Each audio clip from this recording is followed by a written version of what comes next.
Okay. Let's see. So my name's Edward Richards. I call myself Ned. This is my thesis defense, so I want to thank the committee for being here.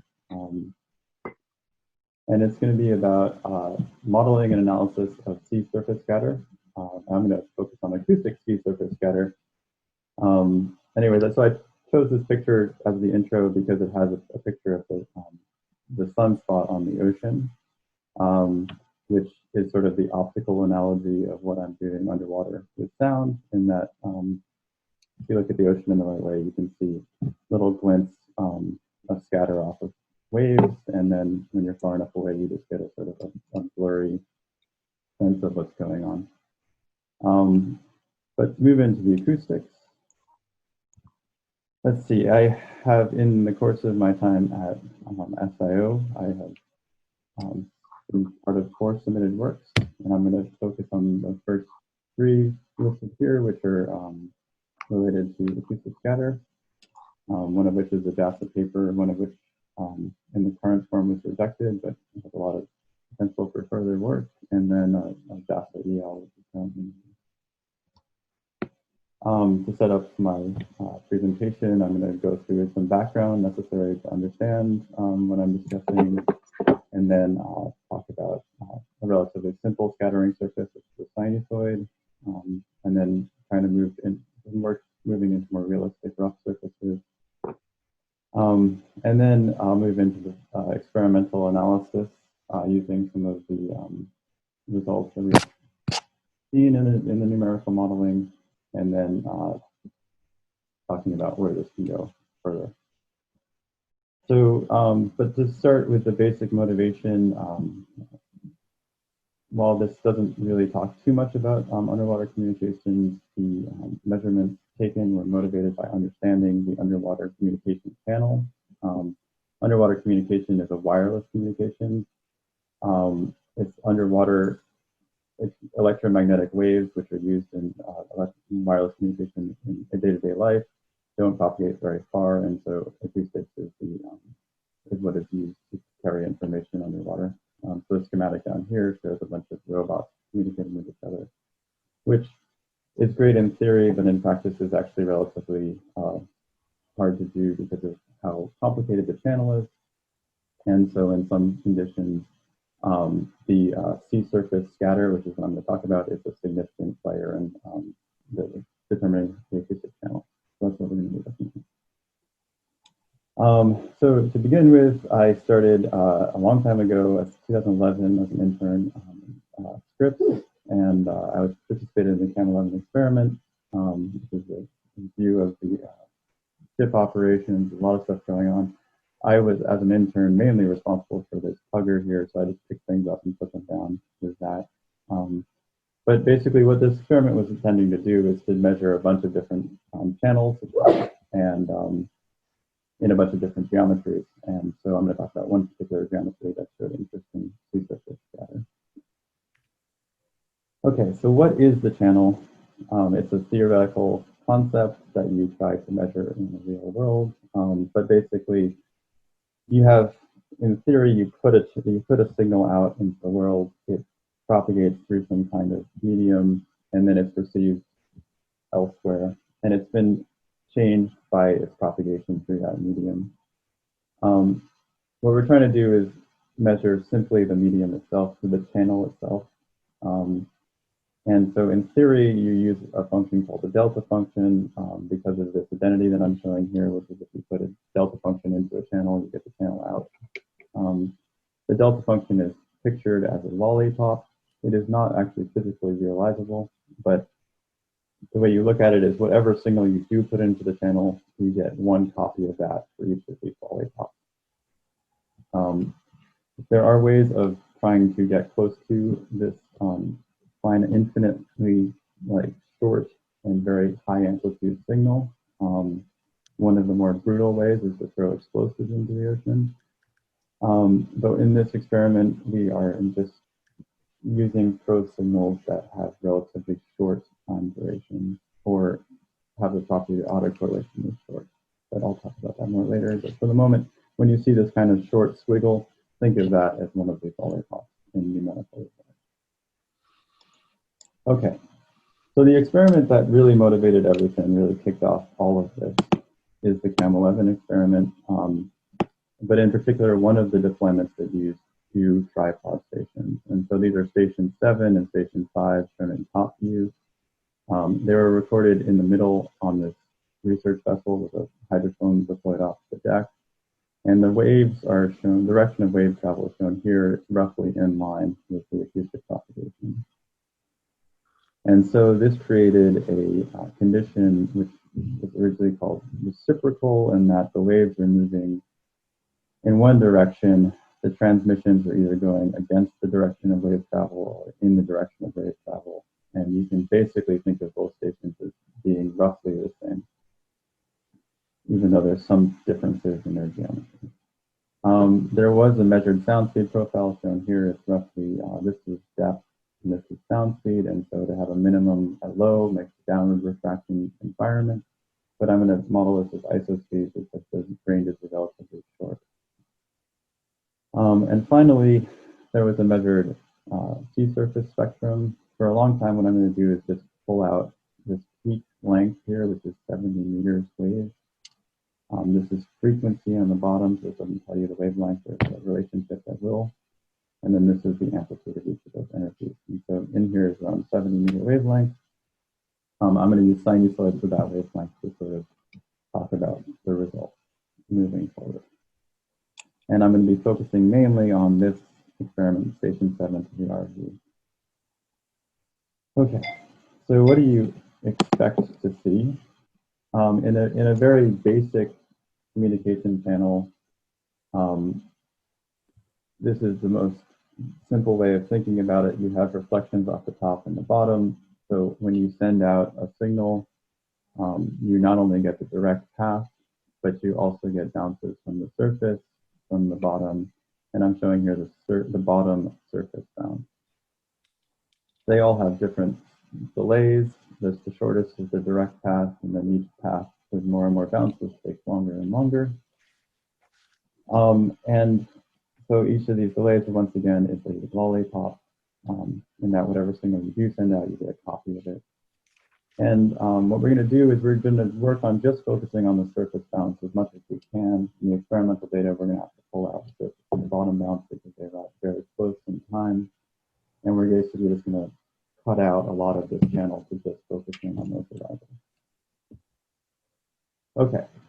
Now, an important consideration when you're looking at sea surface scatter is that the surface is not static, and so it's constantly moving. And then there's two different ways of dealing with the fact that it's constantly moving. You can look at it as a statistical measurement in which you're taking multiple measurements and you're averaging them together. That's shown on the top here. So this is an impulse response, which is an average of multiple impulse responses. The direct path is the closest that I'm going to show of what was actually sent out. And then the surface bounce, bottom surface, they all kind of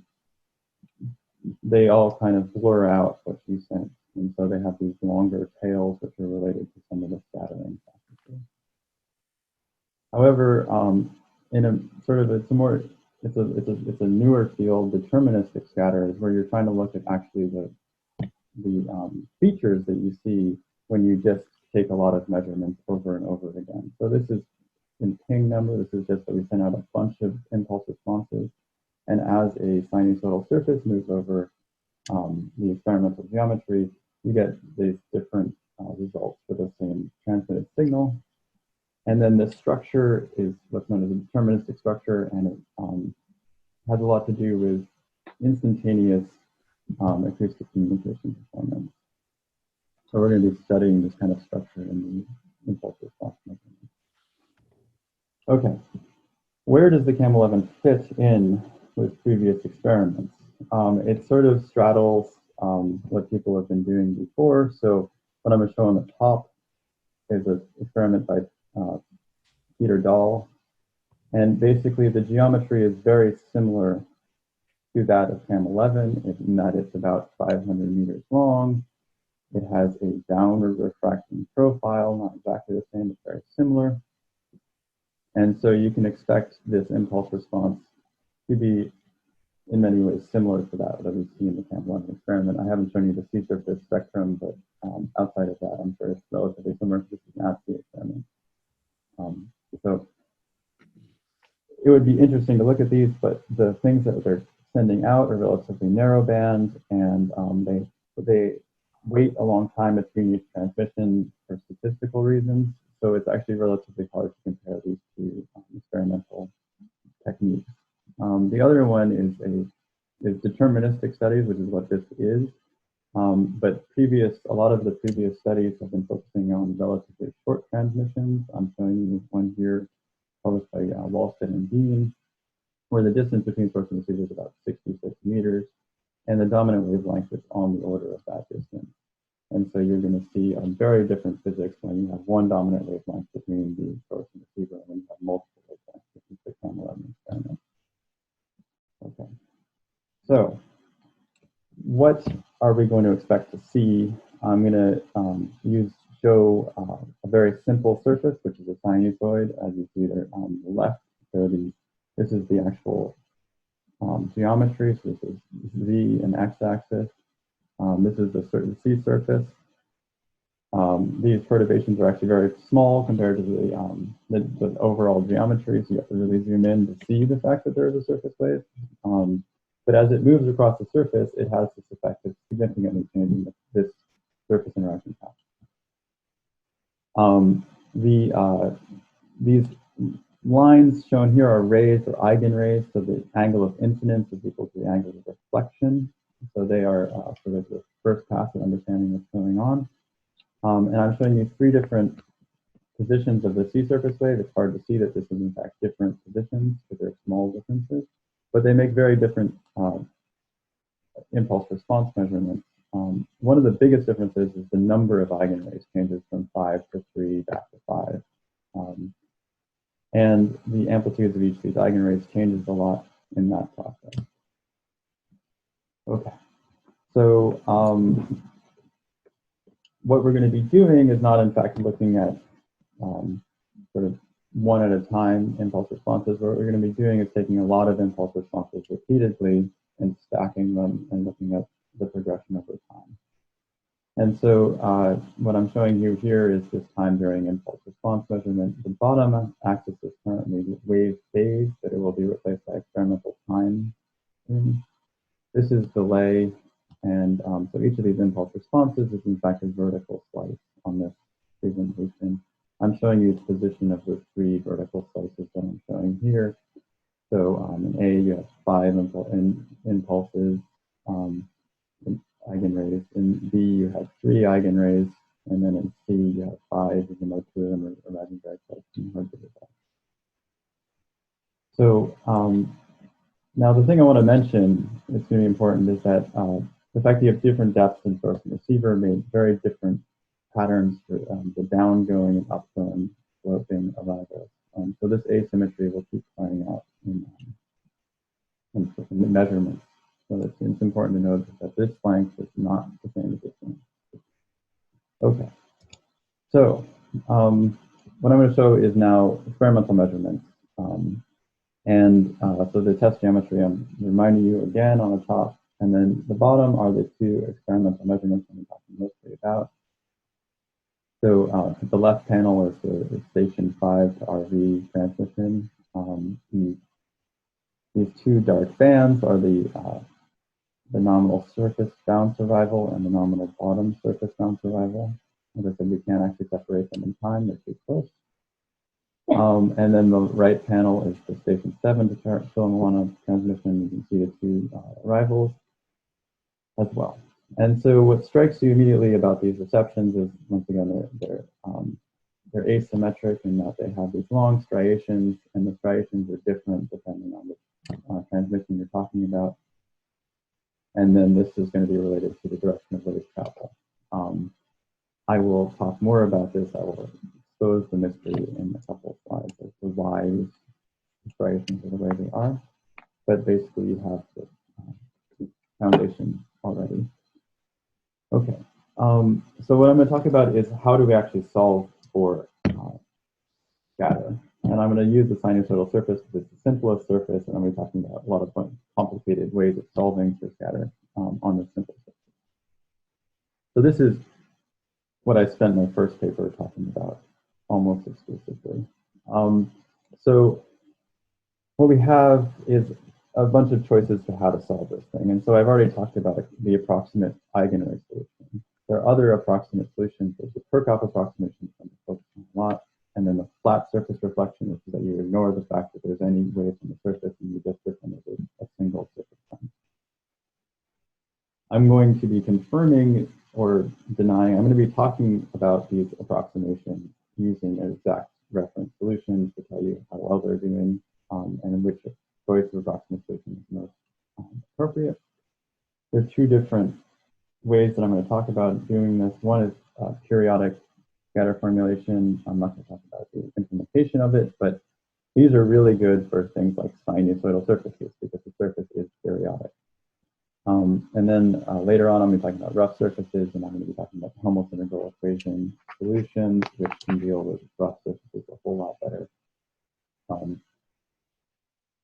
But for the moment, we're just talking about sinusoid. That's relatively straightforward in this sense. So why do we need a complicated solution method? The answer is eigenrays, which are really, I think, are the most intuitive way about thinking about surface scatter. They have an optical analogy, all this good stuff. They have these problems called caustics. And so what it is, I'll demonstrate, it's the difference between arrival B and arrival C. In one example, there's a difference between arrival A and arrival B as well. So in arrival A, there are these two arrivals which simply don't arrive in B. And so they're relatively high amplitude. And so the transition between having these arrivals and not having these arrivals is abrupt and is not well captured in eigenrays. It's not physical. The same is true of between B and C. You have essentially the only difference between the two, very short difference in wave phase, is these two massive arrivals which are very late, which don't appear in B, but do appear in C. And so that transition is binary and it's not physical. Okay. So what we're going to do is we're going to introduce the Kirchhoff approximation to deal with that. I'm not going to explain to you exactly what Kirchhoff is. It ends up being an integral over this surface.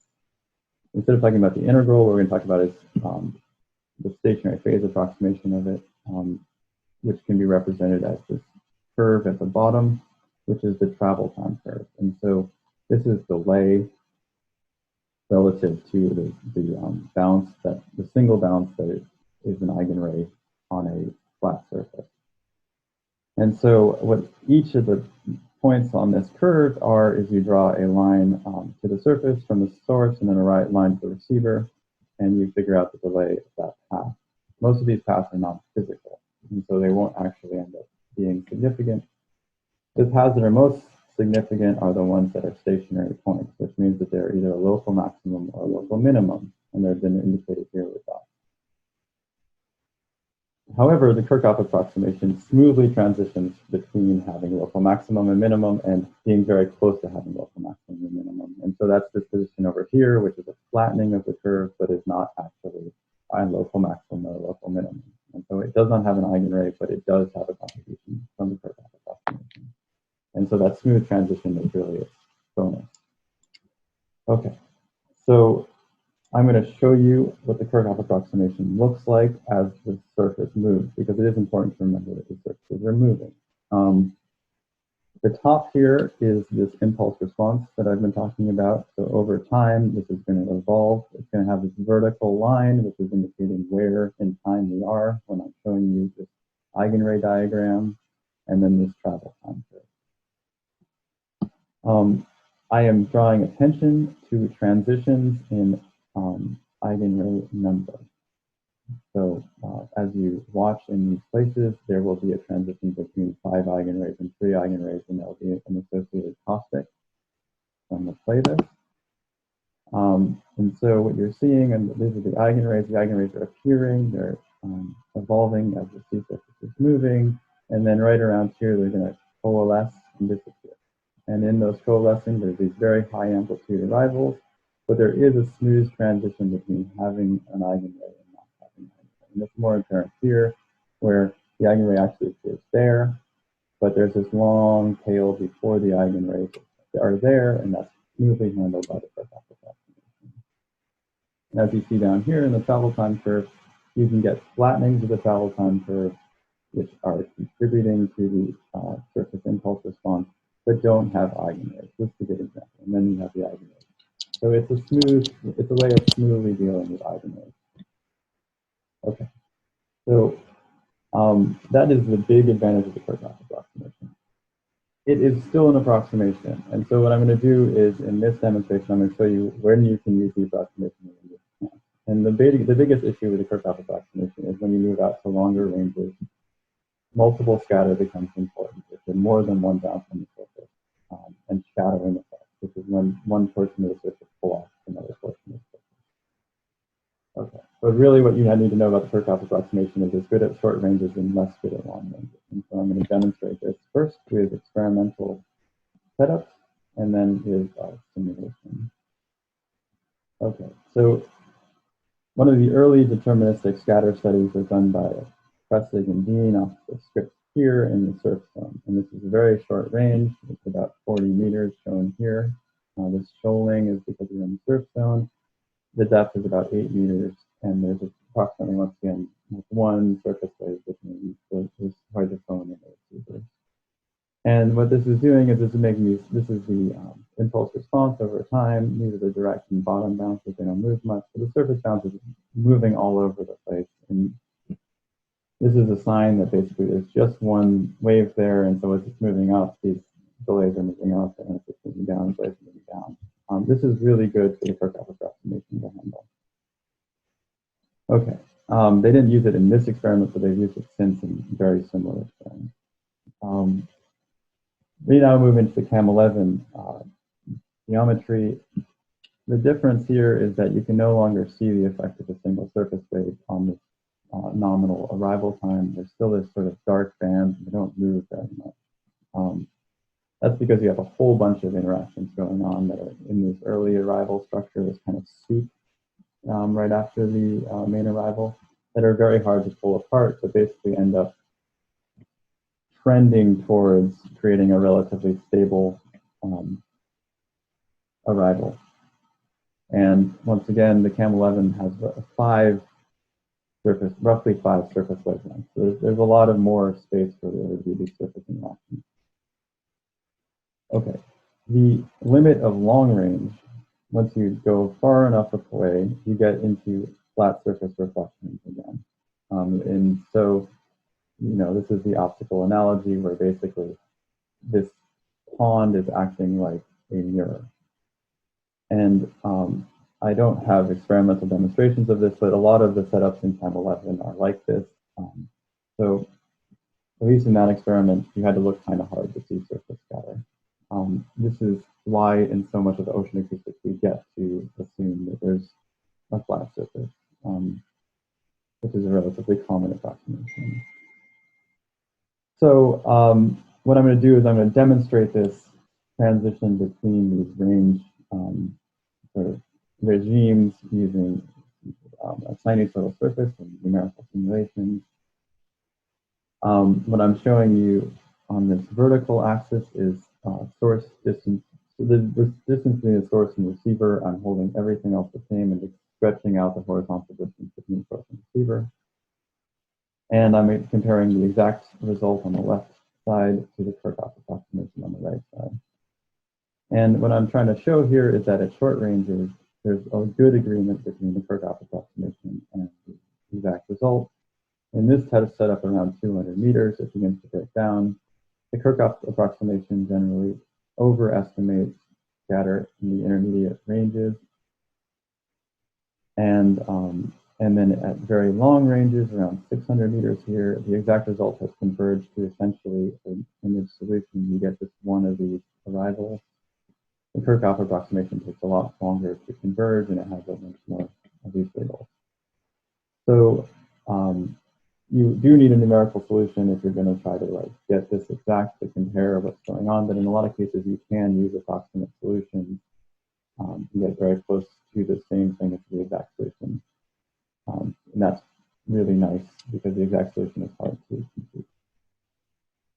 Okay, so that was the sinusoidal surface. It's relatively simplistic for a couple of reasons I'm going to show you, but we're going to focus on the rough surface and see the differences, and try to get closer to what we actually measured in CAM 11. And I'm going to be focusing in on the Station 7 RV transmission again.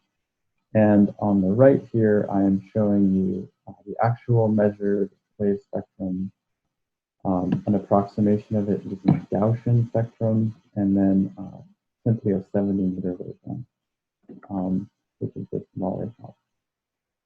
So the way that you can look at a wave spectrum here, I'm showing you wave number at the bottom. Wave number is related to the reciprocal of wavelength.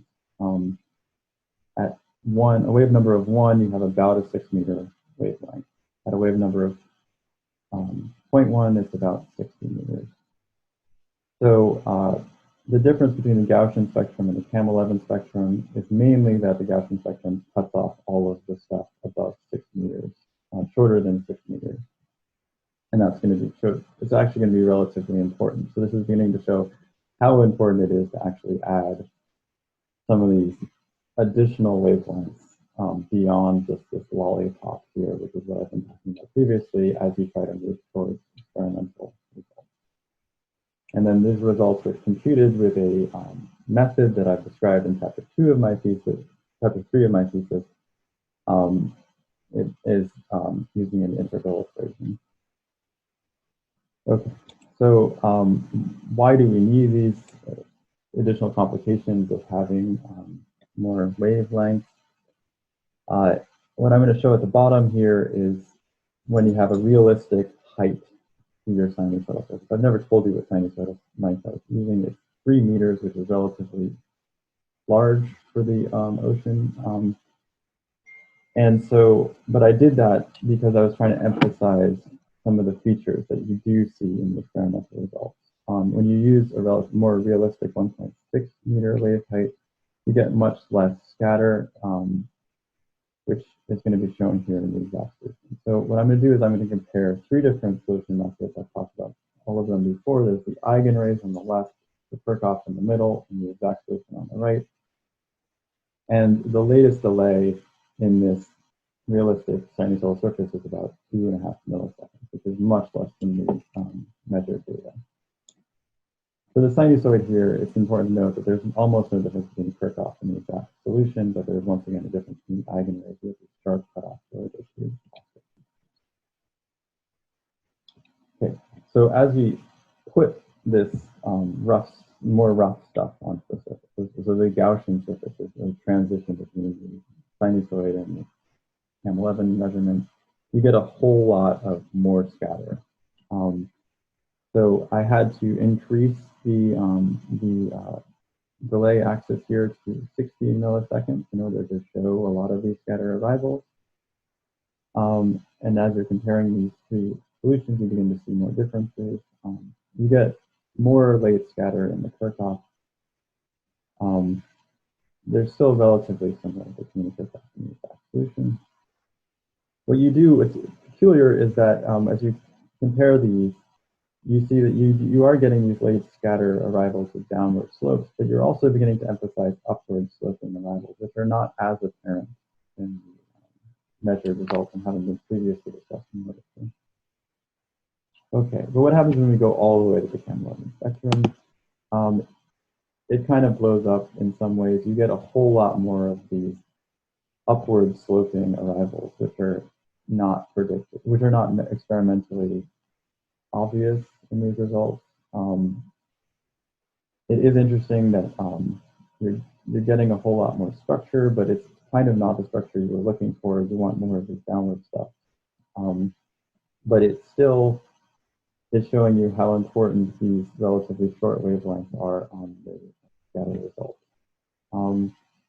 But what we did before we went more into what is going on here, because this is it's a relatively complicated subject, we just focused on the question of, are there actually 2 of these slope directions in the data? And if you stare at this long enough, you might begin to convince yourself that you can, in fact, see some of these upgoing striations, but there's a whole lot of clutter in this which is making it hard to definitively answer that question. So I'm going to talk about a processing technique, which is Doppler analysis. So we're going to look at this experimental data using Doppler analysis to begin to answer the question of whether there are in fact two different directions of action. Okay, so what is the Doppler shift and how can it be used in analysis? Okay, so the simplest demonstration of the Doppler shift is a moving source and a fixed receiver, and what happens is if you're on the one side of the source or the other, if the source is projecting a pure sinusoid, you will hear either higher frequencies in front of this moving source or lower frequencies behind the moving source. In the impulse response, the way this shows up is on slope arrivals. So if you're in front of the moving source, it will move closer to you in time, and that appears as a downward slope. So downward slopes actually increase frequency. If you're behind the source, it appears as an upward sloping feature, and that results in lower frequency. Okay, so how do we use this? Because, let's see, we have these sloping features in the impulse response, so that is a good thing. Well, we can transmit, and they did luckily in this experiment, different probe signals. So these were measured using quote, Doppler tolerant probe signals, like the linear frequency modulated probe signal. These are not sensitive to Doppler. So these are showing you all the arrivals no matter what the Doppler is. At a later time, which is 20 seconds later, so I won't be able to compare the arrivals one-to-one, but if the C state is the same, they transmitted Doppler sensitive probe signals. And I'll show you what those can do. But they will basically select for a direction of arrival, a sloping direction from these impulse responses. But once again, I wanted to call your attention to the fact that the more you look at it, the more you begin to look for these things, you can begin to see them in the impulse responses. And so I just call them out that maybe these upward features. Okay. So when you have a sinusoidal surface, and you use these different probe signals that I've sort of talked about, you have a Doppler tolerant probe signal in panel A, which is linear frequency modulated. Basically, you get the same thing I've been showing you all along. When you use maximum length sequences which are Doppler sensitive, you begin to have to select what Doppler you're looking for. And so in these cases, I'm going to use 2.5 hertz, which is you're selecting for features with this slope, a downward slope. And as you see in the panel B, you're mainly pulling out features in this impulse response with that downward slope. It's not super selective. You get some bleeding into relatively flat slopes and stuff, but nonetheless, you do pull out only the downward sloping feature and not the upward sloping feature, which is what you need. To do that, you need a negative Doppler shift, which is a positive slope. And okay, so I'm going to call these two arrivals type 1 when they are this relatively shallow, relatively long arrival, and type 2 when they're these relatively sharp, relatively steep arrivals. And I'm going to begin to look for these in the data. But first, I'm going to answer the question, what do these arrivals represent on the surface? Okay, so this is probably the most complicated thing I'm going to try to communicate at the moment, so I'll take my time with it. But when you have, so this is a very simplified version of the Campbell-Evan experiment. You have waves moving from right to left. And so whatever feature on the surface, I'm going to call them a moving reflector, whatever is creating a striation in this impulse response, it's going to be moving from right to left. So what does that mean in terms of its evolution in time? It depends on where you are on the surface. So I've drawn, and for station 7, I've drawn two sort of representative eigenrays, and they're bouncing off of two different positions on the surface.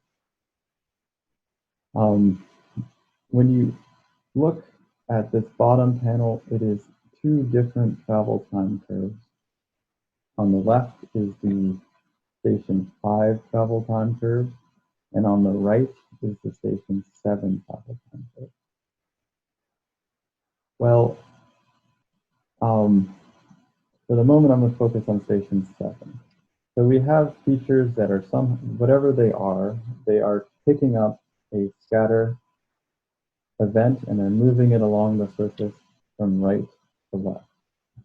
And so in terms of delay, which is what we're actually observing in these impulse responses, moving from right to left has two different impacts.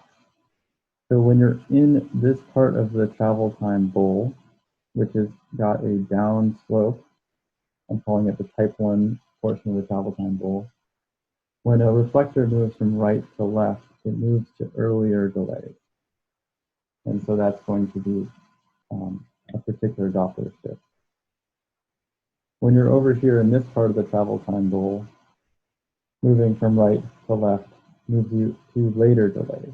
And so that's going to be the opposite slope. What I'm showing you in these dark black lines are actual observations that I will talk about in later slides. But it's kind of important to note that what you're picking up in these observations are going to be away from this minimum here, which is the nominal surface bound survival time. You're going to be picking up this initial kind of acceleration of the bowl upwards, away from that spectral reflection point. And these positions are very sensitive to the Doppler processing. So these are the positions on the sea surface that we're really going to focus our attention on. The station 5 transmission was interesting and unique because the RV actually was facing into the station 5 transmission track, and it created a shadow. Basically, the hull prevented there from being scatter from this portion of the surface. And so I've indicated the portion of the surface that this interaction is important for, and it's basically eating up all of the type 2 travel time bowl on the station 5 transmission. So that will show up in observation. But you do, once again, you have the type 1 arrival. Okay, so so what I'm going to do is I'm going to try to illustrate this with a movie because it's a relatively complicated concept. But in terms of Doppler, the things that really matter are these two kind of horn-like features in the impulse response, one of which is sloping upwards and one of which is sloping downwards. I'm going to be drawing these black lines through these arrivals. What the black lines are is they're taken from this, okay. They're not quite me just drawing a line through this arrival. And I'm going to explain what they are in a second. Okay, so in terms of eigenrays, what I'm going to be focusing on are these positions on the surface. These are the slopes, either maximum or minimum on these positions, and they are going to represent essentially the, when the eigenrays pinch off, they'll pinch off right around the slope maximum. So they're going to be sort of the furthest extent of these eigenrays on the surface. They're going to end up around here. And what I'm going to do is I'm going to follow these maximum as they move across the surface along this travel time bowl. And this travel time bowl, the one I'm going to be focusing on is this black line, because that's what you can actually, without measuring the entire surface, you can always assume a flat surface. So you can always assume that you know this black line. This gray line is actually what and modeling in the sinusoidal surface, but we have to assume that we don't know the surface unless we have a very sophisticated technique to measure the whole thing. Okay, so as these moving reflectors, these are these triangles, they have a one-to-one correspondence with these reflectors in the eigenrays. They're going to move with constant velocity along this bottom from right to left. As they do, the delay associated with those reflecting positions is going to change very differently depending on their position. Okay, so I'm hoping that what we do is we're going to start with this downgoing arrival, which is going to show up here, and as it moves from right to left with constant velocity, this delay is moving down. This arrival over here, which is moving from right to left with constant velocity, this delay is going to move up. And that's once again just the slope of this flat surface curve. If you look closely at it enough, you can start to convince yourself that it's moving down slower than it's moving up, and that's because this bowl is highly sloped on the left side and relatively shallow slope on the right side. So the same velocity means different things in terms of these delay slopes. Okay, so in terms of the observation, when you take this technique and you just apply it to the data, the thing I'm going to focus on first is station 7. The bottom panels show you the impulse response with the LSM chirp, which is A, and it's important to note that the times are different between A and B and C. So these are in fact different measurements. The probe signals are different. So there's not a one-to-one correspondence between these observations. But they're okay. But panel A is measured with a Doppler tolerant, so you get all the Dopplers in one cell group. Panels B and C have these Doppler selective probe signals. And so the difference between these two measurements is the Doppler that I'm selecting for. And so when I select for downward going Doppler, I pull out these kind of striation features. I have traced lines through 2 of them. Part of what a requirement that I'm putting on this is that arrivals arrive in pairs, which is basically saying that the same scatterer will scatter for both the bottom surface path and then the surface path. It seems to bear out well in the experimental measurements, and it gives you a sanity check that what you're measuring is in fact the correct path. Otherwise, it's very hard to know whether you're looking at the bottom surface bounce or the surface bounce. Where this processing is really shining is it's pulling out these positive slope features, which are very hard to see in the Doppler tolerant measurement. And they look a lot like the features I was showing before. They're very highly curved, they're very high slope, and they're very clear. So this is good. So all of a sudden we're able to get a lot more information on the surface, and we can see deterministic structure in this impulse response that is a lot harder to see with these Doppler tolerant signals. As a sort of demonstration, but also to close the loop, we use the station 5 to RV transmission path. And the processing works great for the type 1 arrivals, which is what you see in the Doppler tolerant stuff. But, and so you're getting very similar arrivals of trace lines through these two, as a scatterer moving with constant velocity fits these 2 lines very well. But the type 2 arrivals just aren't in the data. So this is one section, but I promise you that I've looked through the whole thing and there's nothing there. And so this is an indication that this research vessel really did get in the way and blocked type 2 arrivals. And so part of what this is showing you is that this processing is very sensitive to position. And so it's allowing you to get position of scatterers without having directional rays or anything, just looking at the evolution of delay over time.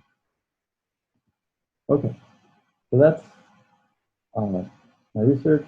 I'm going to talk a little bit about the conclusion. Basically, the first thing is that the sinusoidal surface is actually, once you know what you're looking for, you can usually find it on the sinusoidal surface, but rough surfaces are important to know what to look for in many ways. The experimental data really highlighted what was important to explain and what was necessary to do in terms of processing.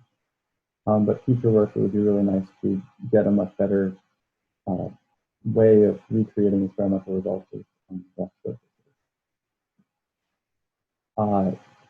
But once again, now that we have these measurements, we have these models, they're not all the way there, but they're getting a lot closer, and they're beginning to explain what the differences are for having rough surfaces versus the sinusoid, and that's beginning to help explain the experimental measurements that we do see.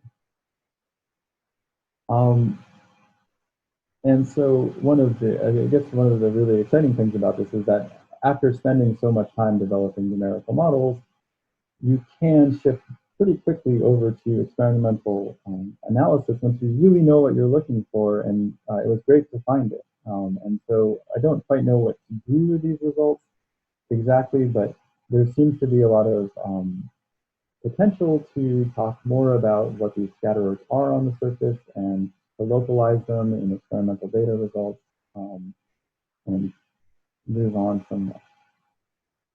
Okay, so with that, I'm going to thank you all for being here. But more than that, I just want to thank everyone. I've been at Scripps for a very long time, and I would not have made it through with this without a lot of support from a lot of people. In chronological order, I want to thank my committee, my advisors, and then the AOS curricular group. Actually, I should start with my parents and my family. They were always with me, so they really set me up. But then my AOS curricular group was great, absolutely fantastic, and then I met my wife, and so she's powered me through the last 5 years, which have been really rough. There's ups and downs, and I've really enjoyed my time. Anyways, just want to thank everyone and the grad office. They've also really helped. So with that semi-awkward thank you to everyone. I just want to say I've had a great time with Scripps, and I want to open this up to questions. Okay.